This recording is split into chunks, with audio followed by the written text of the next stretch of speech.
Hello, good evening everyone. In the previous lecture, we have started our topic that is skeletal muscle relaxant, and we have completed and we are discussing the long acting non-depolarizing muscle blocker in which पहले क्या होते हैं peripherally acting वाले की बात कर रहे थे हम लोग, ठीक है। पेरिफेरली एक्टिंग में भी हम लोग किसकी बात कर रहे थे, non depolarising neuromuscular blocking agents के बारे में बात कर रहे थे, ठीक है। और इसमें भी बेसिकली किसके बारे में बात कर रहे थे हम लोग, नॉन डिपोलराइजिंग ब्लॉकर्स के बारे में बात कर रहे थे, जिसमें हम लोगों ने अभी तक जो लॉन्ग एक्टिंग वाले थे वो सारे डिस्कस कर लिए हैं। अब हम लोग बात करेंगे इंटरमीडिएट एक्टिंग वालों के बारे में, ठीक है। Intermediate action, okay. So intermediate action में जो सबसे पहला हम लोग डिस्कस करने वाले हैं, जैसा कि हम लोगों ने निमोनिक बनाया था, दैट इज वकर वैक्यूरोनियम, ठीक है। फिर C for cis atracurium, A for atracurium, cis atracurium, rapacurium and rocuronium, ठीक है, rapacuronium. So firstly talking about vecuronium. So in vecuronium it is also, अगर पॉइंट बढ़ाना है तो हम लोग क्या लिख सकते हैं, ये सारे पॉइंट्स को इसमें मेंशन कर सकते हैं, लेकिन जो मोस्ट इंपॉर्टेंट पॉइंट है ये हम लोग स्टार्ट कर रहे हैं हमारा इंटरमीडिएट एक्टिंग, तो ये क्या है, इसका इंटरमीडिएट एक्शन होता है, ठीक है। वैक्यूरोनियम का इंटरमीडिएट एक्शन होता है।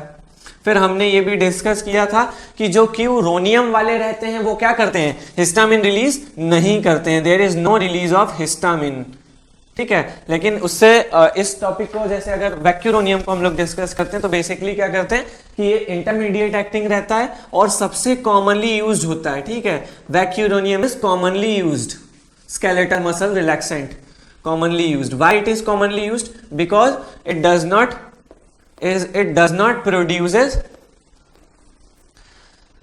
नॉट प्रोड्यूसेस और रिलीजेस हिस्टामिन, फर्स्ट थिंग, ठीक है। अब हिस्टामिन रिलीज नहीं करेगा तो हाइपोटेंशन और bradycardia like manifestation will not be present there. Then क्या रहता है कि जो सीवीएस को इफेक्ट नहीं करता है। और लास्टली इसकी सेफ्टी का सबसे बड़ा पॉइंट क्या है कि it does not crosses the blood brain barrier, ठीक है। सो ये वैक्यूरोनियम जो रहता है ये ब्लड ब्रेन बैरियर को भी क्रॉस नहीं कर पाता है, ठीक है। और सबसे पहली बात क्या है कि ये इंटरमीडिएट एक्टिंग है, ठीक है, ब्लड ब्रेन बैरियर को क्रॉस नहीं कर पा रहा है, और क्या है, कॉमनली यूज्ड कर रहे हैं इसीलिए क्योंकि हिस्टामिन भी रिलीज नहीं कर रहा है। सीवीएस पे भी कोई मैनिफेस्टेशंस या इफेक्ट, सीवीएस पे भी कितने इफेक्ट इसके काफी कम है। So now moving on towards the next, we have atracurium and cis atracurium, ठीक है।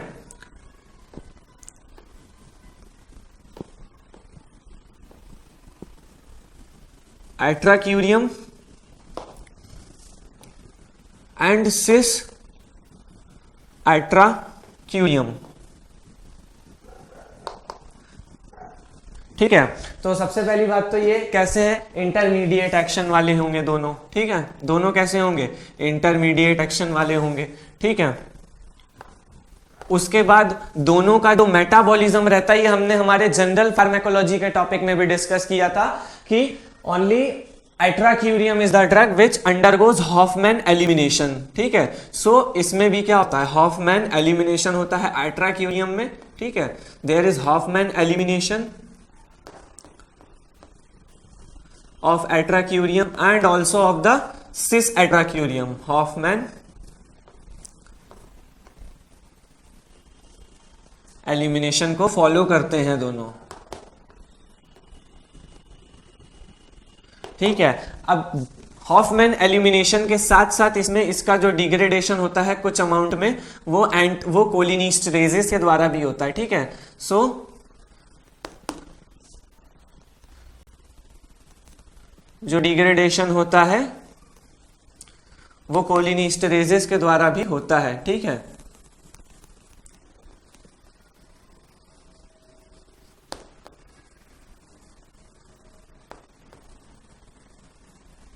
कोलिनिस्टरेजेस के साथ भी होता है इसका एलिमिनेशन। सो हॉफमैन एलिमिनेशन प्लस क्या होता है, जो थोड़ा बहुत डिग्रेडेशन होता है वो कोलिनिस्टरेजेस के प्रेजेंस में रहता है। हॉफमैन एलिमिनेशन में क्या रहता है कि किसी भी ड्रग का मेटाबॉलिज्म होता है तो उसमें क्या होता है, जो मतलब एंजाइम का उतना कोई खास रिक्वायरमेंट नहीं होता है, ठीक है, एंजाइम का रिक्वायरमेंट नहीं होता है। और ये जब इसका इस पर्टिकुलर ड्रग का एट्राक्यूरियम का डिग्रेडेशन होता है लिवर में, तो इसमें जो मेटाबोलाइट बनता है वो बनता है लॉडोसिन, ठीक है, लॉडेनोसिन, सॉरी, लॉडेनोसिन बनता है, जिसकी वजह से क्या होता है कभी कभी लॉडेनोसिन, और इसकी वजह से क्या होता है, सीजर्स कॉज होते हैं, ठीक है। सो एट्राक्यूरियम के साथ ये दिक्कत आती है कि उसकी वजह से कुछ जो लिवर में लॉडेनोसिन बनता है मेटाबोलाइट, उसकी वजह से क्या होते हैं, सीजर्स होते हैं, ठीक है। लेकिन ये जो एट्राक्यूरियम होता है ये सेफ रहता है किसमें, it is safe in renal and liver in patients, मतलब ऐसे पेशेंट्स जिनके अंदर लिवर और मतलब रीनल डिसऑर्डर है, तो उनके अंदर ये क्या रहेगा, एट्राक्यूरियम सेफ रहेगा, ठीक है। तो ये हो गया हमारा इंटरमीडिएट एक्टिंग, और क्या है, हॉफमैन एलिमिनेशन को फॉलो कर रहा है, ठीक है, लिवर में डिग्रेड करके लॉडेनोसिन बनाता है, जिसकी वजह से क्या होते हैं, सीजर्स होते हैं। लेकिन जो सिस एट्राक्यूरियम है इसमें हॉफमैन एलिमिनेशन जो होता है वो 100% हॉफमैन एलिमिनेशन होता है इसका, ठीक है। So there will be no formation of active metabolite, no metabolite formed, ठीक है। और अगर मेटाबोलाइट नहीं बनेगा तो इसकी वजह से क्या होंगे, there will be no presence of seizures, ठीक है, नो सीजर्स प्रेजेंट, ठीक है। नाउ मूविंग ऑन फर्दर,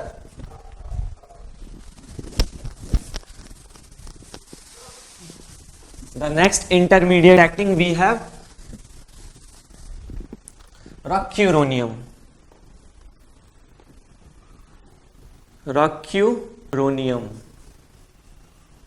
ठीक है। सो रॉक्यूरोनियम मतलब R, ठीक है, और क्यूरोनियम मतलब क्या सीन है कि क्यूरोनियम जहां पे भी होगा वहां there will be no histamine release, no histamine is released, ठीक है, नो हिस्टामिन रिलीज्ड।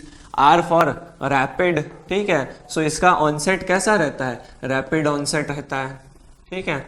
ये भी कैसा है, इंटरमीडिएट एक्टिंग है। और पॉइंट बढ़ाने, so non depolarizing muscle blocker है, नॉन डिपोलराइजिंग मसल ब्लॉकर है, ठीक है। और पॉइंट बढ़ाने तो न्यूरोमस्कुलर ब्लॉकिंग एजेंट है, ठीक है। सो इस तरीके से आप पॉइंट भी इंक्रीज कर सकते हैं रॉक्यूरोनियम में, ठीक है।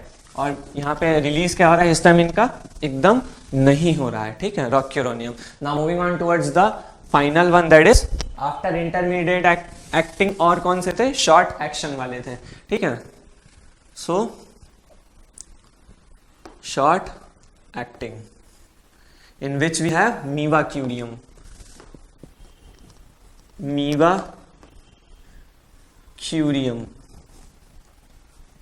ठीक है। सो पहली बात तो क्यूरियम है, सो देयर इज मिनिमल और हिस्टामिन इज रिलीज्ड,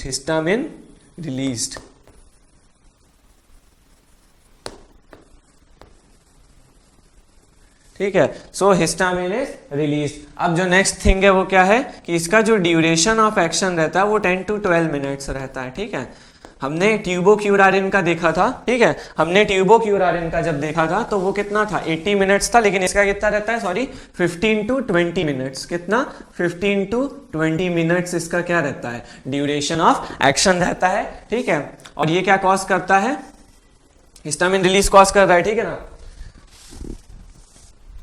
अब मेन बात जो ये है, हमने जैसे कि डिस्कस किया था कि जो हमारे स्केलेटल मसल रिलैक्सेंट्स हैं, हम लोग उनको एंटीकोलिनर्जिक्स देके क्या कर सकते हैं, उनके जो इफेक्ट को ब्लॉक कर सकते हैं। बट जो मीवाक्यूरियम लाइक ड्रग होता है, इसका क्या रहता है, रैपिड ऑनसेट रहता है, पहली बात तो, ठीक है, रैपिड ऑनसेट, और शॉर्ट ड्यूरेशन रहता है, ठीक है, short duration.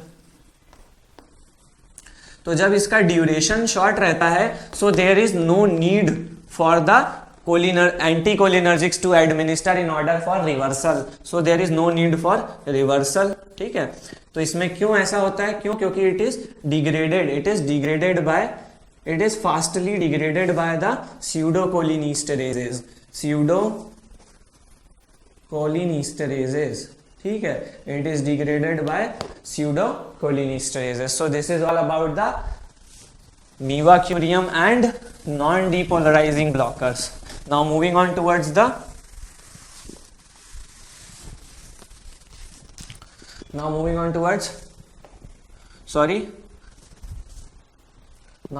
towards we will discuss the actions of non-depolarizing blocker. So while discussing action, the first point is that the competitive blockers, okay, that the competitive blockers produces flaccid paralysis. Competitive blockers जो भी रहते हैं वो कैसा paralysis produce करते हैं, flaccid paralysis.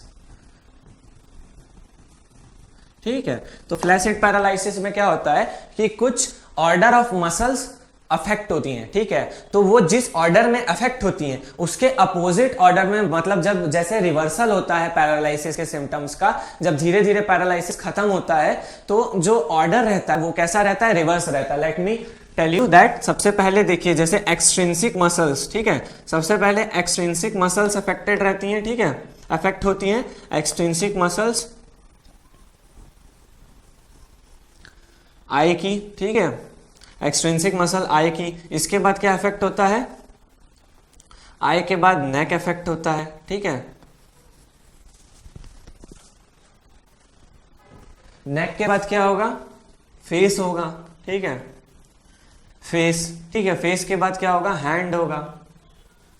Hand के बाद क्या इफेक्ट होगा, फीट इफेक्ट होंगे. ठीक है, फीट में पैरालिसिस होगा. फिर किसमें होगा, लिम्स में पैरालिसिस होगा. ठीक है, लिम्स में पैरालिसिस होगा. एंड फाइनली ट्रंक में पैरालिसिस होगा. ठीक है, ट्रंक में पैरालिसिस होने के बाद फिर क्या होगा, रेस्पिरेटरी मसल्स के अंदर पैरालिसिस होगा. ठीक है, रेस्पिरेटरी मसल्स के अंदर पैरालिसिस होगा. Respiratory muscles are affected, for example diaphragm and intercostal muscles. ठीक है, जैसे कि intercostal muscles and diaphragm get affected.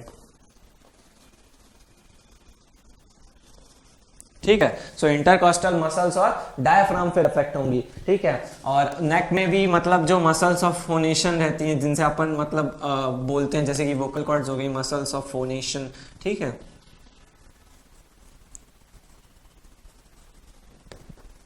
So okay, so muscles of phonation हो गई और स्वॉलोइंग. ठीक है, सो नेक की बात कर रहे हैं. ठीक है, तो इसमें क्या होता है, muscles of phonation and swallowing. So ये जो पैरालिसिस होता है ये इस ऑर्डर में होता है कि extrinsic muscles of eye, neck में कौन सी muscles of phonation and swallowing, फिर face, hand, feet, limbs. Finally, the trunk is affected and respiratory. There will be paralysis of respiratory muscles, that is intercostal muscles and the diaphragm. ठीक है, लेकिन जब इसका जो रिवर्सल रहता है, जब रिवर्स होता है इफेक्ट या रिवर्स होता है पैरालिसिस का इफेक्ट, तो reverse is in the opposite order. ठीक है, अपोजिट ऑर्डर. अपोजिट ऑर्डर का मतलब क्या है कि पहले क्या होगी, रेस्पिरेटरी मसल्स ठीक होंगी, उसके बाद फिर ट्रंक ठीक होगा, फिर क्या होगा, लिम्ब ठीक होगा, फिर फीट ठीक होंगे. ठीक है, सो ऐसे ऐसे रिवर्स ऑर्डर में फील होता जाए, मतलब ठीक होता जाएगा. और मेन बात जो ये है, जो मेन स्टार पॉइंट है इसमें, वो ये है कि जो कॉन्शियसनेस रहती है, ठीक है, पेशेंट कॉन्शियस भी रहता है और उसको पेन भी, मतलब कॉन्शियस रहता है और उसको पेन भी फील होता है. ठीक है, पेन भी फील होता है. तो consciousness and pain is not affected in flaccid paralysis. ठीक है, सो ये तो एक्शंस की बात हो गई. सबसे पहला एक्शन, ठीक है, कॉम्पिटिटिव ब्लॉक. अब नाउ नेक्स्ट एक्शन के बारे में मैं आपको बता चुका हूं, जो हम लोगों ने पॉइंट पहले भी डिस्कस किया था. तो हमारा सेकंड पॉइंट ये है कि जो क्यूरोनियम रहते हैं, ठीक है, क्यूरोनियम और जो क्यूरियम, ठीक है। सो क्यूरोनियम में there will be no histamine release, ठीक है, no histamine release, and in curium there will be histamine release. In curium we have doxacurium, doxacurium, ठीक है। Then we have mevacurium, mevacurium. Then we have atracurium, atracurium. Okay. Nextly in this we have vacuronium, rockuronium, ठीक है, rockuronium, रैपाक्यूरोनियम, ठीक है, पाइपेक्यूरोनियम, पैनक्यूरोनियम। सो इनमें क्या होगा, histamine release नहीं होगा, किसमें, क्यूरोनियम वाले में, और क्यूरियम वाले में हिस्टामिन रिलीज होगा, ठीक है। तो ये नेक्स्ट हमारा पॉइंट हो गया इनके एक्शंस के बारे में डिस्कस जब हम लोग कर रहे हैं। नाउ मूविंग ऑन फर्दर हम लोग देखेंगे कि CNS affecting, CVS affecting drugs और नॉन सीवीएस अफेक्टिंग ड्रग। सो वैक्यूरोनियम, जैसा कि हमने भी पहले ही पढ़ा था कि ये कॉमनली यूज होती है, कौन सी, वैक्यूरोनियम, डॉक्साक्यूरियम, सॉरी वैक्यूरियम, वैक्यूरोनियम, सॉरी वैक्यूरोनियम, डॉक्साक्यूरियम, ठीक है, डॉक्साक्यूरियम। ये हिस्टामिन रिलीज नहीं कराती है, याद होगा शायद वैक्यूरोनियम, ठीक है। सो फिर क्या होगी हमारी, डॉक्साक्यूरियम, फिर रॉक्यूरियम, रॉक्यूरोनियम, सॉरी रॉक्यूरोनियम। सो ये सारी क्या करती हैं, दीज हैव मिनिमल सीवियस effects, ठीक है, minimal सीवियस effects like hypotension and bradycardia, like hypotension and bradycardia।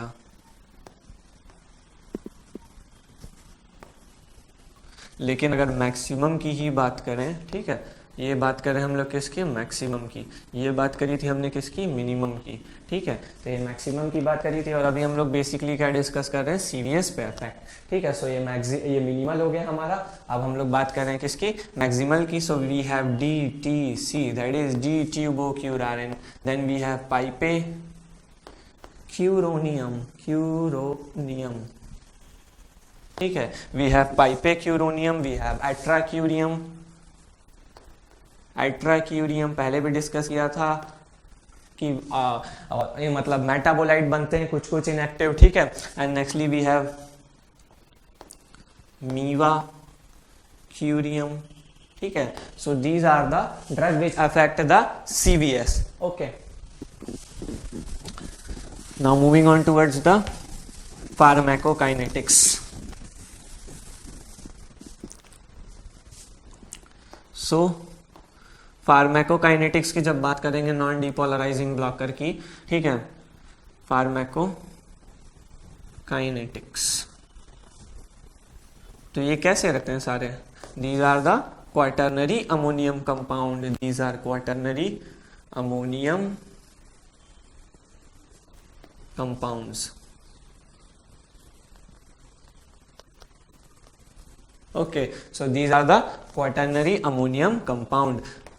दूसरी बात क्या है, हाईली आयोनाइजेबल, हाईली आयोनाइजेबल, ठीक है। पहली बात तो क्वाटर्नरी अमोनियम कंपाउंड है, दूसरी बात क्या है, हाईली आयोनाइजेबल। तो ये क्या करेगा, they can not cross the blood brain barrier, ये चीजें हमने आगे भी डिस्कस करी हैं, ठीक है। So they will not be able to cross the blood brain barrier, they will not get absorbed from the GIT, ठीक है, they will not get absorbed from GIT, ठीक है, GIT से भी ये अच्छे से एब्जॉर्ब नहीं हो पाएंगे, ठीक है। इसीलिए क्या होता है, इनको हमको IV एडमिनिस्ट्रेशन करना पड़ता है, we should administer it, IV administration करना पड़ता है ऐसी ड्रग का। दूसरी बात, ये ब्लड ब्रेन बैरियर के साथ साथ प्लेसेंटा को भी क्रॉस नहीं कर पाती हैं, ठीक है, they can not also cross the placenta, ठीक है। सो it is safe in pregnancy, placenta को क्रॉस नहीं कर पाएंगे, ये क्यों, क्योंकि ये सिर्फ एक्स्ट्रा सेलुलर फ्लूइड में तो ये फिर क्या करते हैं, एक्स्ट्रा सेलुलर फ्लूइड में ही डिस्ट्रीब्यूट होते हैं, ठीक है। They does not cross the blood brain barrier and can does not cross the placenta, so it is only available up to the extracellular fluid. इसका कैसा करते हैं हम लोग, आईवी एडमिनिस्ट्रेशन करते हैं, ठीक है, आईवी एडमिनिस्ट्रेशन करते हैं। सो दीज आर द, और मेटाबॉलिज्म और एक्सक्रीशन की बात कर लें तो डिस्ट्रीब्यूशन हो गया हमारा, ठीक है। सो मेटाबॉलिज्म ये हो गया हमारा, एब्जॉर्प्शन ये हो गया हमारा, distribution. So A D. Metabolism की बात करें तो मेटाबोलाइज कहाँ हो रहा है, ये मेटाबोलाइज होते हैं कहाँ, लिवर में, ठीक है। मेटाबोलाइज कहाँ हो रहे हैं, लिवर में मेटाबोलाइज होते हैं, ठीक है। और जो किडनी में ये लोग किडनी से एक्सक्रीट होते हैं, लेकिन जो लेस मतलब किडनी से एक्सक्रीट हो रहे हैं, ठीक है, लेकिन जो कुछ फॉर्म रहता है वो कैसा रहता है, अनचेंज रहता है। सम रिमेन अनचेंज्ड, सम रिमेन अनचेंज्ड, ठीक है। सो कुछ जो पॉइंट रहता है मतलब या कुछ अमाउंट ऑफ जो ड्रग रहती है वो अनचेंज्ड रिलीज हो जाती है, ठीक है। So why, because it is quaternary ammonium compound, highly ionizable, तो उतना अच्छे से क्या होगा, ना एब्जॉर्ब हो रहा है ना डिस्ट्रीब्यूट हो रहा है, ठीक है। सो यूरिन में भी कैसा निकलेगा, अनचेंज्ड ही निकलेगा, ठीक है। तो ये तो कॉन्सेप्ट हो गया उसके पीछे। Now moving on towards the factors. Now let's talk about the factors affecting the action, ठीक है। फैक्टर्स मॉडिफाइंग एक्शन और factors affecting the action of non depolarising blockers, ठीक है। Factors affecting the actions of non depolarising blockers, ठीक है। सो इनके factors की बात करें कि कौन कौन से ऐसे फैक्टर्स हैं जो कि पोटेंशिएट करेंगे इनके इफेक्ट्स को, या तो कौन से ऐसे फैक्टर्स हैं जो कि मतलब डिक्रीज करेंगे इनके इफेक्ट को। सो पहला जो है कि जो हमारा वो होता है, क्या कहते हैं, थायोपेंटोन सोडियम, ठीक है, सॉरी, थायोपेंटोन सोडियम, और जो हमारा सक्सिनाइल कोलिन रहता है, ठीक है, सक्सिनाइल कोलिन, ठीक है। इनको कभी भी एक सिरिंज में हम लोग मिक्सअप नहीं करेंगे, ठीक है। डू नॉट मिक्स्ड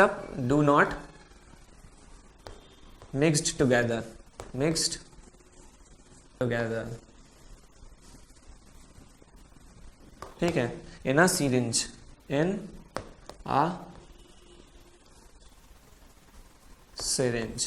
ठीक है, इन अ सिरिंज। तो ऐसा क्यों, ये मैं यहाँ पे, ठीक है। सो it is not mixed in the syringe together. Why it is not mixed? Because these are chemically inert.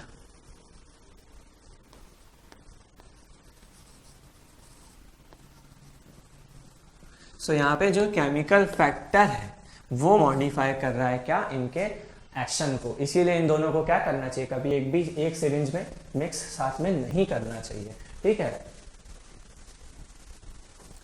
Now moving on further, secondly जो जो हमारे कैल्शियम चैनल ब्लॉकर होते हैं, ठीक है, calcium channel blocker, that is वेरेपामिल,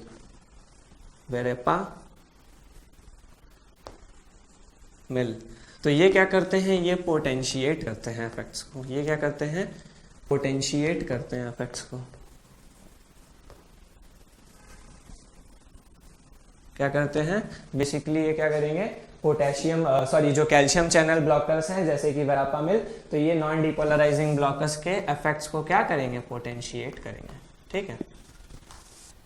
nextly जो हमारा diazepam रहता है, ठीक है, डाइजीपाम ड्रग हो गई, बेंजोडाइज़ेपिन के अंदर आता है, ठीक है, डाइजीपाम। नेक्स्टली वी हैव प्रोप्रानॉल, ठीक है, फिर क्विनीडीन। सो ये क्या करते हैं, ये पोटेंशिएट करते हैं इफेक्ट्स को, potentiate competitive blocker.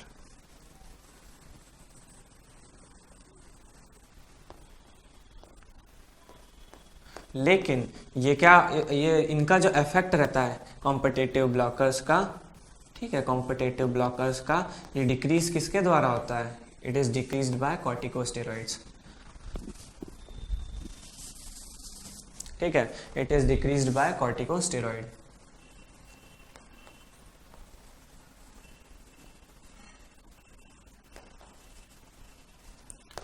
Okay, next जो फोर्थ पॉइंट है और फिफ्थ पॉइंट है,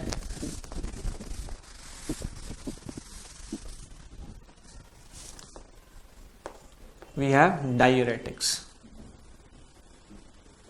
Diuretics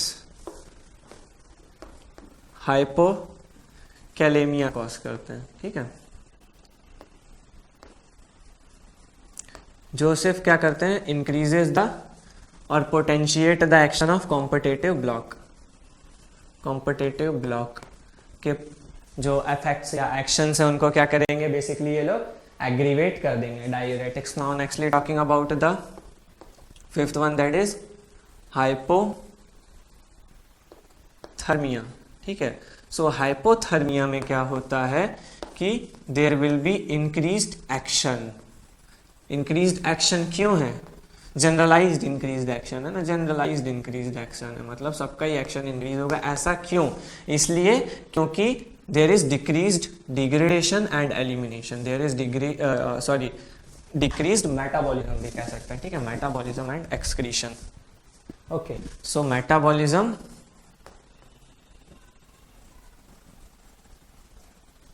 and excretion,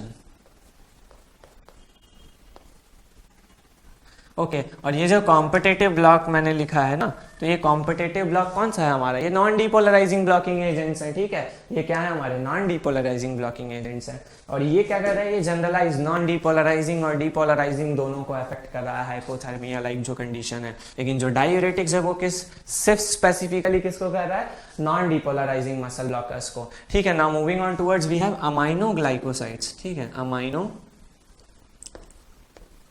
glycoside antibiotics, so these antibiotics potentiate the effect of both, potentiate depolarizing blocker and non-depolarizing blockers both। non-depolarizing वाले कोई और क्या कहते हैं, competitive blockers कहते हैं, ठीक है, competitive blockers कहते हैं। so depolarizing blockers और non-depolarizing blockers दोनों को ही क्या करेगा, बेसिकली ये पोटेंशिएट करेगा, मतलब इंक्रीज करेगा उनका इफेक्ट, ठीक है। और ये इफेक्ट कैसे इंक्रीज करता है, कैसे इंक्रीज करेगा कि मतलब जैसे जो प्री साइनेप्टिक रिलीज होता है उसको लेस कर देता है, ठीक है। प्री साइनेप्टिक जो रिलीज होता है,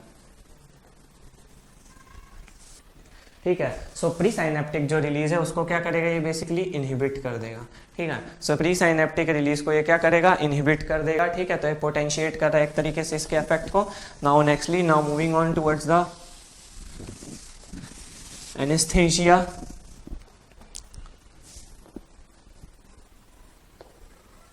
seventh one we have anaesthesia. So anaesthesia भी क्या करते हैं, एनेस्थेसिया के साथ कंबाइंडली न्यूरोमस्कुलर, मतलब ये जो हमारे मतलब जो स्केलेटल मसल रिलैक्सेंस हो गए बेसिकली, तो इनको क्या करते हैं, एनेस्थेसिया लाइक ईथर, हेलोथिन, ठीक है, ईथर, हेलोथिन, इनके साथ एडमिनिस्टर करते हैं, ठीक है, ताकि हमको सफिशिएंट स्केलेटल मतलब जो सफिशिएंट रिलैक्सेशन है वो हमको मिल पाए, ठीक है। तो ईथर और हेलोथिन के साथ क्या करेंगे, जब हम लोग मतलब जो हमारे मतलब ये हो गए स्केलेटल मसल रिलैक्सेंट्स के जो इफेक्ट्स को ये क्या करता है, ये बेसिकली न्यूरोमस्कुलर ब्लॉकर्स, जितने भी हमारे न्यूरोमस्कुलर ब्लॉकर्स न्यूरोमस्कुलर जंक्शन पे जो कि ब्लॉक कर रहे हैं उनके इफेक्ट्स को क्या करेगा, बेसिकली इंक्रीज और पोटेंशिएट करेगा। सो और मायस्थेनिक, लास्ट पॉइंट जो है हमारा 8th पॉइंट, वो ये है कि जो मायस्थेनिक पेशेंट रहते हैं, मायस्थेनिक जो पेशेंट्स रहते हैं, मायस्थेनिक जो पेशेंट्स रहते हैं, these are sensitive to non depolarising blockers, ठीक है, नॉन डिपोलराइजिंग ब्लॉकर्स और competitive blocker, these are highly sensitive to non depolarising और कॉम्पिटिटिव ब्लॉकर्स, ठीक है। तो ये तो हो गया हमारा एक्शंस जो कि अफेक्ट हो रहा था, ठीक है। उसके बाद हम लोग अगर एक और पॉइंट इसी में डिस्कस करना चाहें कि रिवर्सल ऑफ एनएमडीए, ठीक है, reversal of NMDA, sorry ND, non depolarising blocking agents. ठीक है, अगर इनको रिवर्स करना है तो हमने पहले भी डिस्कस किया है कि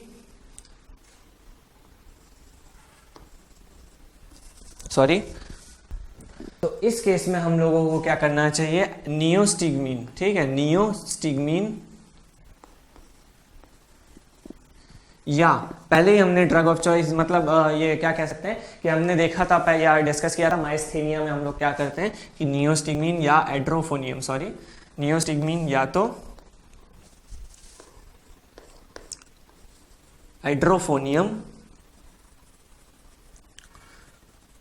हम लोग क्या करते हैं मतलब एट्रोपिन के साथ एडमिनिस्टर करते हैं। ठीक है, along with the atropine we administer this. Why? Because कि जब क्या होता है कि ये दोनों क्या करेंगे, ये they will increase the ACL, acetyl choline. ठीक है, और एसिटाइल कोलिन इंक्रीज होता है तो उसकी वजह से क्या होता है, दो टाइप के इफेक्ट्स आते हैं। ठीक है, एक तो हमारा मस्कैरिनिक इफेक्ट्स आता है और एक निकोटिनिक इफेक्ट्स आता है। अब मस्कैरिनिक इफेक्ट को ब्लॉक कौन कर रहा है, मस्कैरिनिक इफेक्ट ब्लॉकर कौन है, हमारा एट्रोपिन है। लेकिन यहाँ पे कौन रिलैक्स कर रहा है या ब्लॉक कर रहा है, यहाँ पे कौन कर रहा है, D ट्यूबोक्यूरारिन।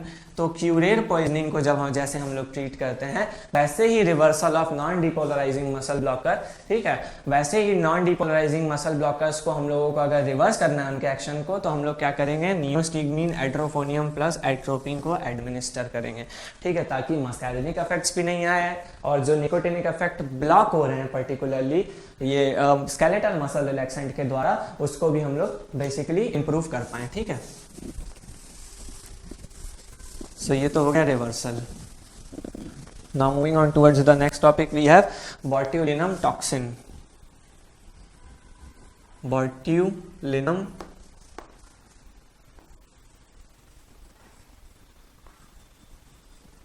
Toxin, okay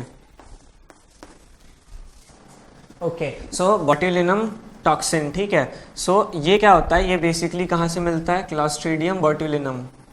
Clostridium botulinum एक स्पीशीज रहती है। ठीक है, कैसी रहती है वो, ग्राम पॉजिटिव रहती है। ठीक है, ग्राम पॉजिटिव बैक्टीरिया है।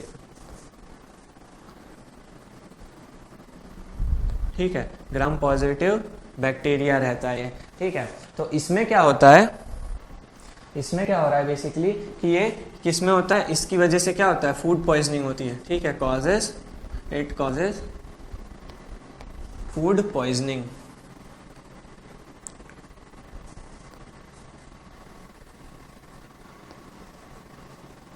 फूड पॉइजनिंग कॉज करता है, जिसको कि हम लोग और क्या कहते हैं, बोट्यूलिनम, बोट्यूलिनम या बोट्यूलिन कहते हैं। ठीक है, बोट्यूलिन कहते हैं। ठीक है, बोट्यूलिन कहते हैं। तो ये हो गया क्लॉस्ट्रीडियम बोट्यूलिनम से रहता है, ग्राम पॉजिटिव बैक्टीरिया। उसके बाद क्या कॉज कर रहा है, फूड पॉइजनिंग कॉज कर रहा है, जिसको हम लोग और क्या कह रहे हैं, बोट्यूलिन कॉज बोल रहे हैं। और हमने पहले भी हमारे मतलब जो कोलिनर्जिक्स थे या कोलिनर्जिक एगोनिस्ट थे, उसमें हमने स्टार्टिंग में जब हम लोग सिंथेसिस ऑफ एसिटाइल कोलिन पढ़ रहे थे तो हमने ये देखा था कि यहाँ से जब वेजाइकल से एसिटाइल कोलिन जो रिलीज होता है, ठीक है, उसको कौन इनहिबिट करता है, ये वाली स्टेप पे inhibition is caused by the मतलब जो एक्सोसाइटिक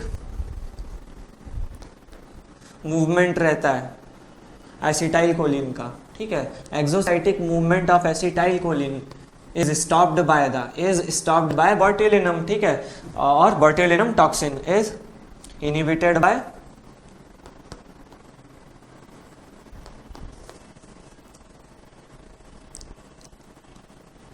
botulinum toxin। ठीक है, सो ये क्या करेगा, प्री साइनेप्टिक रिलीज ऑफ जो एसिटाइल कोलिन का जो प्री साइनेप्टिक रिलीज हो रहा है यहाँ से, यहाँ पे इसको इस प्रोसेस पे ये क्या करेगा, बेसिकली इनहिबिट कर देगा, तो उसका रिलीज रोक देगा। ठीक है, तो इसकी वजह से क्या होगा, ये ऐसा कैसे करता है, ठीक है, बोट्यूलिनम टॉक्सिन ऐसा कैसे कर पाता है, ठीक है, ये इसलिए ऐसा कर पाता है कि because it binds to specific protein that is required for binds to protein that is required for the release of acetyl choline from the pre synaptic terminal, ठीक है। तो ये क्या करेगा, उसको ब्लॉक कर देगा bye binding with the protein, ठीक है। और ये जो बोtulinum टॉक्सिन है, आजकल हम लोग इसको स्मॉल अमाउंट में यूज कर रहे हैं, जैसे कि लेस अमाउंट में इस टॉक्सिन को काफी ज्यादा डाइल्यूट करके क्या करते हैं, ये बेसिकली हेल्प करता है। It is used to normalise, ठीक है, यूज्ड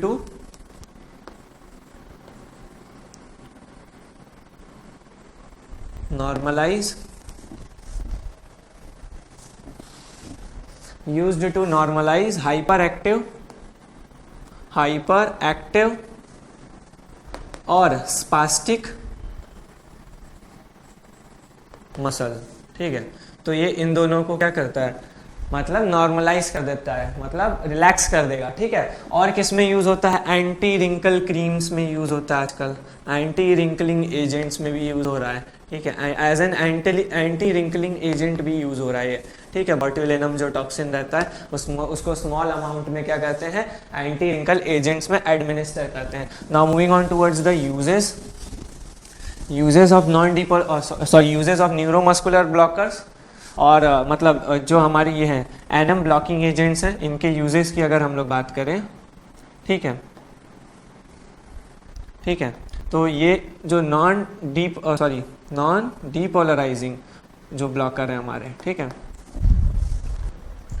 नॉन डीपोलराइजिंग ब्लॉकर और डीपोलराइजिंग ब्लॉकर, इसके अंदर क्या हो जाएगा, दोनों आ जाएगा। तो इनके यूजेस की बात करते हैं, ठीक है। तो हमने सबसे पहले भी पढ़ा है कि जो एनेस्थीसिया रहता है, ठीक है, एनेस्थीसिया या बोला जाए कि ये जो एजेंट्स रहते हैं, ठीक है, these agents used as adjuvants क्या रहते हैं, एज एन एडिटिव, ठीक है, adjuvants with general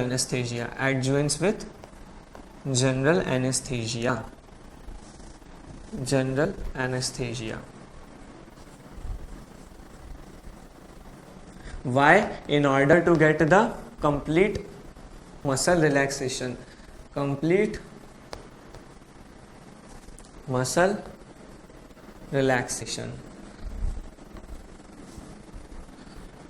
so that if surgery is carried out, ठीक है, तो वो आसानी से हो जाए, मसल कॉन्ट्रैक्टेड नहीं रहे, मसल रिलैक्स रहेगी, तो जो इंस्ट्रूमेंट्स है वो इजीली पास हो जाएंगे, ठीक है। So these agents are used as an adjuvant. Nextly ventilatory support में भी यूज्ड होता है इल पेशेंट्स में, ठीक है। Ventilatory supports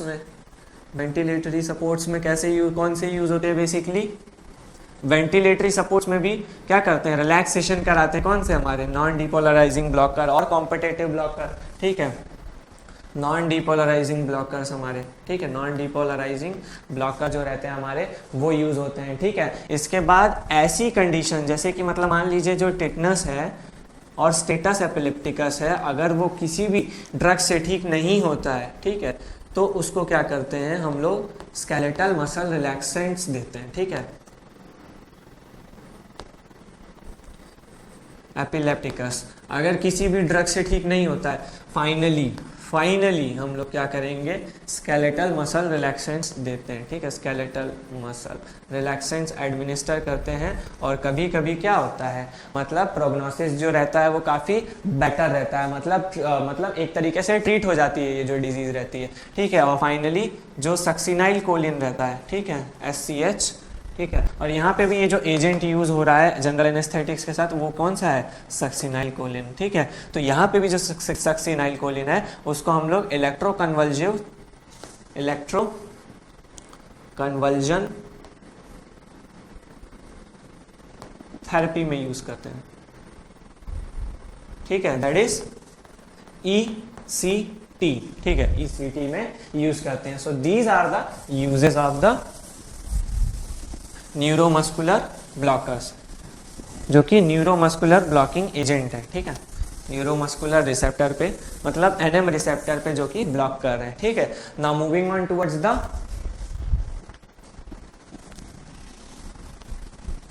directly acting, okay, directly acting peripheral में भी कौन से अब हम लोग डिस्कस कर रहे हैं, डायरेक्टली एक्टिंग डिस्कस कर रहे हैं, ठीक है। So we have directly D for we have dantrolene, dantrolene sodium and we have quinine. ठीक है, सो डेंट्रोलीन सोडियम, तो पहले तो डी है, तो ये क्या है, डायरेक्टली एक्टिंग, एक पॉइंट बढ़ा लिया हमने। ठीक है, डायरेक्टली एक्टिंग। दूसरी बात, इसको 50 से 200 mg ओरली कैसा देते हैं, QID। ठीक है, QID 4 times a day। ठीक है, फिर ये एक्सक्रीट कैसे होता है, कहाँ से होता है, basically it is excreted out by kidney. ठीक है, और इसका टी हाफ कितना रहता है, इट्स टी हाफ इज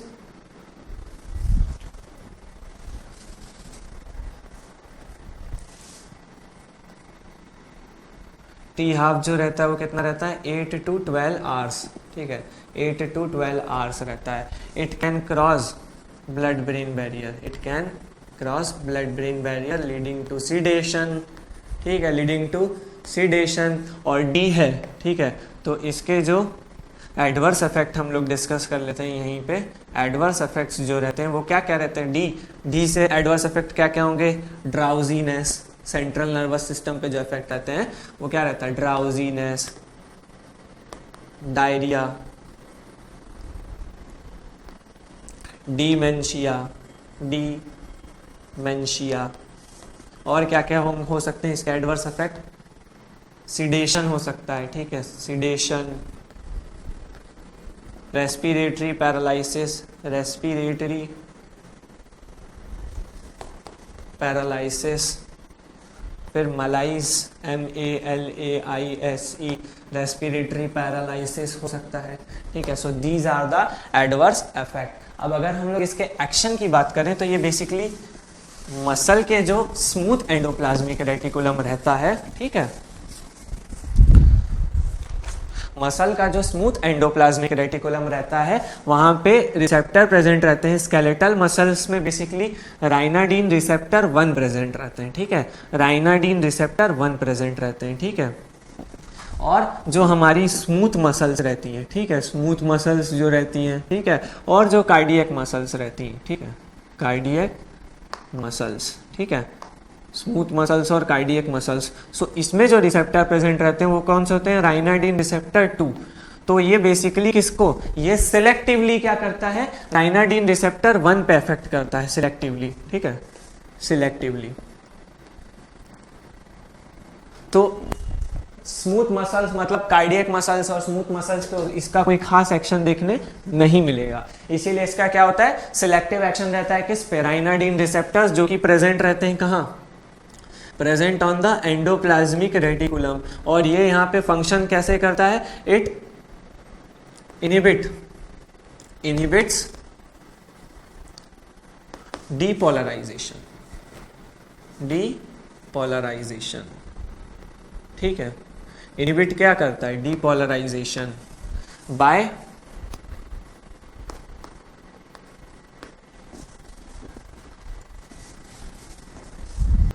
ठीक है। सो ये क्या कर रहा है, बेसिकली राइनाडीन रिसेप्टर्स पे सिलेक्टिवली RY1 पे अफेक्ट कर रहा है। और राइनाडीन रिसेप्टर्स कहाँ प्रेजेंट, राइनाडीन रिसेप्टर्स जो रहते हैं वो कैल्शियम के रिसेप्टर्स रहते हैं, जो बेसिकली कहाँ प्रेजेंट रहते हैं, सार्कोप्लाज्मिक रेटिकुलम में। एंडोप्लाज्मिक रेटिकुलम नहीं कहेंगे, मसल के केस में क्या कहेंगे, सार्कोप्लाज्मिक रेटिकुलम। तो सार्कोप्लाज्मिक रेटिकुलम में क्या होता है, जो कैल्शियम के रिसेप्टर्स या चैनल्स प्रेजेंट रहते हैं, राइनाडीन रिसेप्टर, उन पे ये अफेक्ट करता है। उसमें क्या करेगा, ये बेसिकली उनका प्रिवेंट करेगा क्या, depolarization, prevent depolarization. How it prevent depolarization? By triggering the calcium opening। ठीक है, तो ये क्या करेगा, कैल्शियम के रिलीज को इनहिबिट करेगा। इट इनहिबिट्स, मतलब ये क्या कर रहा है, इनहिबिट कर रहा है क्या, कैल्शियम का रिलीज, इनहिबिट्स कैल्शियम रिलीज। अब जब कैल्शियम रिलीज ही नहीं होगा तो there will be no excitation contraction coupling. ठीक है, नो एक्साइटेशन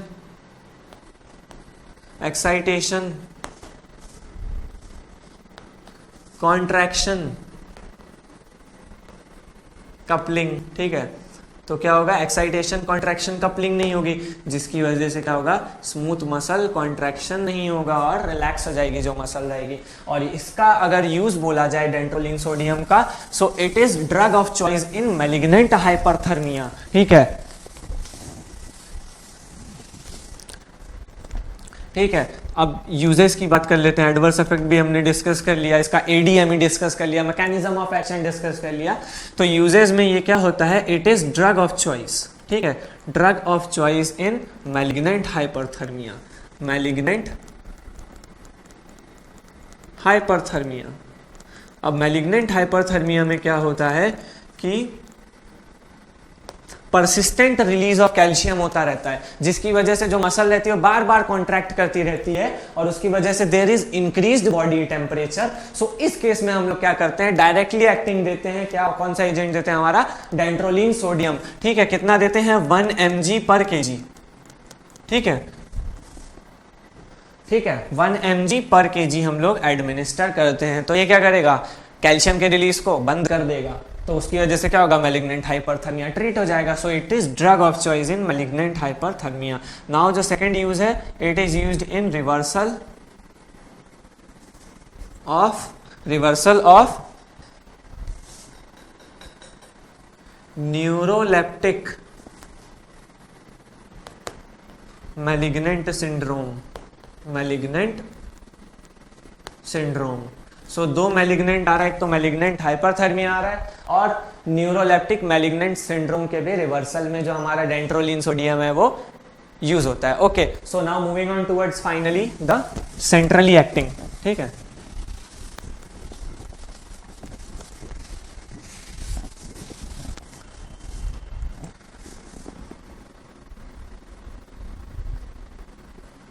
सेंट्रली एक्टिंग